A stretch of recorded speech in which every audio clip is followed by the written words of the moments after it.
Well, welcome. My name is Tim, and this is my final project for English 2300 on the topic of FIFA, the World Cup in Qatar 2022, and human rights violations of migrant workers. Now, this is especially significant because the World Cup is the second largest sporting event in the world, in history. And with that, there is a lot of opportunity for success and wealth and growth, and also a lot of opportunity for exploitation and human rights violations.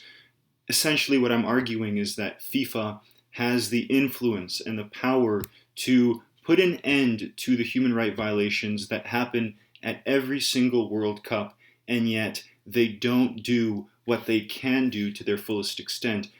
We see this pattern repeated in Qatar 2022.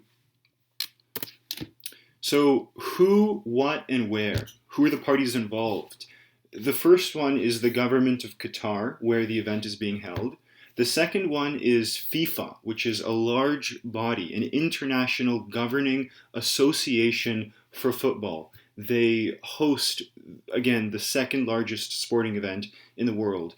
And finally, the third party, which is essentially the victims, the migrant workers in Qatar. So again, in summary, the World Cup is hosted by Qatar, and it's happening in 2022, which is in a year, next year. So where is Qatar? Qatar is a small oil-rich peninsula that borders with Saudi Arabia, and it is one of the richest countries in the world per capita. Now, this is significant, the fact that it is one of the richest countries in the world per capita, in the slides to come. So what is the issue? We've discussed who, we've discussed what, we've discussed where, but what is the issue? The issue revolves migrant workers in Qatar who are misled by the nature of their work, by their wages, and by their living conditions. So once they arrive to work in Qatar and start, they are bound by their contracts and what is called the Kefali system, which is to come. Furthermore, part of the issue is that it is very likely that Qatar bribed FIFA to have them host the event. So the fact that there was probably misconduct in that way, and the second thing is the human rights violations of migrant workers who are misled about the work and the wages. So that is the ugly side of the beautiful game. So as we've discussed, because Qatar is one of the richest countries in the world per capita, there is a large demand of migrant workers in Qatar. In fact, Qatar relies on 2 million migrants, and 90% of their workforce is made up of migrant workers in sections varying from construction to hospitality to domestic work, as my picture here indicates. So over the past 10 years, when Qatar was first drawn and voted to host the event, till about now, for the last 10 years, Qatar has launched unprecedented construction programs of 7 new stadiums, airports, roads, motorways, public transport systems, hotels, and other accommodation facilities. As you can imagine, there is great demand for labor, and that is where the migrant workers come in. However, there are inevitably mistreatments of these migrant workers because, as discussed before, with great opportunity for wealth and growth, there is unfortunate opportunity for exploitation and mistreatment of these migrant workers. So some examples of these mistreatments include the confiscation of migrant passports upon arrival, lies about the nature and wages of work. Those wages are often inconsistent and untimely. Some people work for months without pay. They live in appalling conditions. They are unable to leave the country if they're unhappy with their work because of the Kefali system, and that is to come. And finally, this is what has brought the most attention, and it is the deaths of thousands of people, especially tied to the Qatar 2022 World Cup. So, to go more into depth about the lies about the salaries, often recruitment agents back home lie and they give the workers one contract, but when those workers come to Qatar, they're given a new contract. And again, they're bound by those contracts. Their passports are confiscated. They can't leave the country.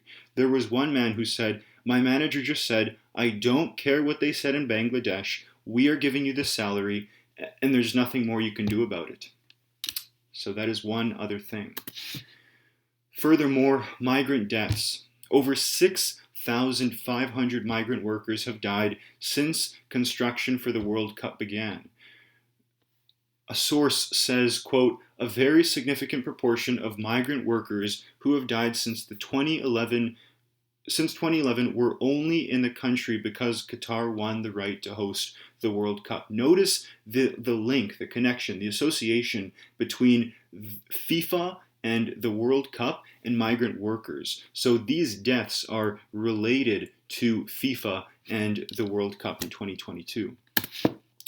Furthermore, there are personal stories of people dying because of heat and other reasons due to terrible conditions of work. So, quote, Latha Bolapalli with her son Rajesh Good on the left holds a picture of her husband Madhu Balapalli, who was 43 years old when he died as a migrant worker working in Qatar. And this is only one story, only one event out of thousands and thousands of broken families because of these deaths and these appalling conditions and these human right violations. So now we get into Kefali. What is Kefali?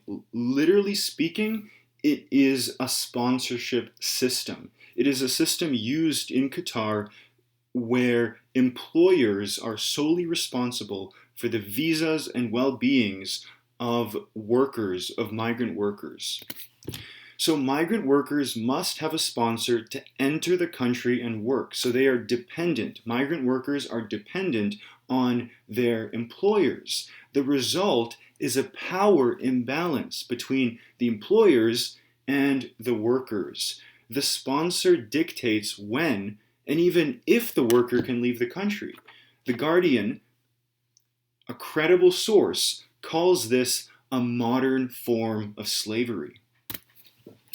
So the big question to FIFA is, at what cost are they willing to gain money? At what expense? These human rights violations have been committed in the name of the World Cup. That is terrible.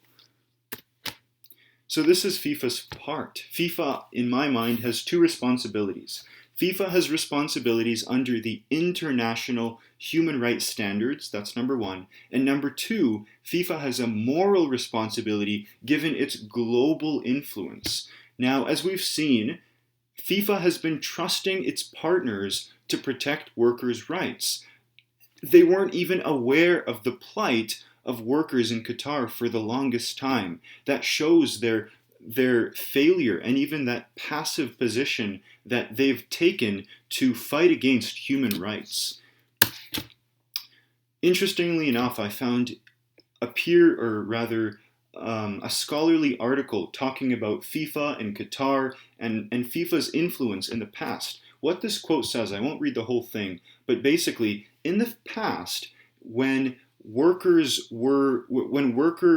rights were violated, those people who were making soccer balls, FIFA stepped in and they had an impact and they really made a big difference. So this goes to show FIFA can, except they just haven't yet. So that is the problem. They have the power, they have the manpower, they have the influence, they've proven to have it, and yet they haven't done enough for Qatar and those migrant workers yet. Furthermore, that same article says, quote, FIFA is reluctant to reconsider Qatar's bid and continues to kick away responsibility even at the expense of rising fatalities on its World Cup site. So FIFA has exchanged the lives and human rights of people for the gain of money. Some of the benefiting parties, there is this inevitable question, well, who is benefiting from the World Cup? Well, it is FIFA sponsors. Notice Qatar is one of FIFA's main sponsors. Its sponsors and the construction companies involved are set to make massive financial gains from the tournament. So what now? We must ask, what now? The responsibility to ensure a World Cup where human rights are protected should be on the government and on FIFA, and it should be their number one priority, not money, but human rights. Number two, FIFA shouldn't have given Qatar hosting privileges due to their treatment of women in the first place. It's obvious that Qatar doesn't treat women as they should, and so FIFA shouldn't have given them the right to host the event in the first place. Furthermore, fans should be under no illusion as to what this World Cup was built on. So what is the meaningful action that needs to be taken? It is boycotting, and I'll go into talking about what is boycotting. So first of all, here's what's being done. Some teams have the option to pull out of the tournament. That would cost them some money, but it would cost Qatar's government and FIFA's public image even more, and that's a good thing. So other soccer players and big teams are putting pressure on FIFA by their public statements, and newspapers and YouTube channels and other influencers are also spreading the awareness, and that's working. Even some nations like Norway proposed a boycott of next year's event, and this is very, very impressive. So what can we do as individuals? Well, boycotting is essentially abstaining or ostracizing from certain events to protest unfair parties and practices to win improved working conditions. So what we can personally do is abstain from watching the World Cup. What we can personally do is put a pressure and put our voices out so that these sponsors will not reach their targeted audience and they will suffer and money will be lost. In other words, by abstaining from watching the World Cup, sponsors won't reach their target audience, they won't get that money, and this will show our disagreement with human rights violations. So in summary, FIFA has the influence, they haven't done what it needs to do, and what we can do in response is abstain from watching the World Cup. Put our voices out there and say, this is wrong, FIFA needs to step in. And in summary, in conclusion, thank you for listening, and I hope you won't be watching the World Cup. Thank you.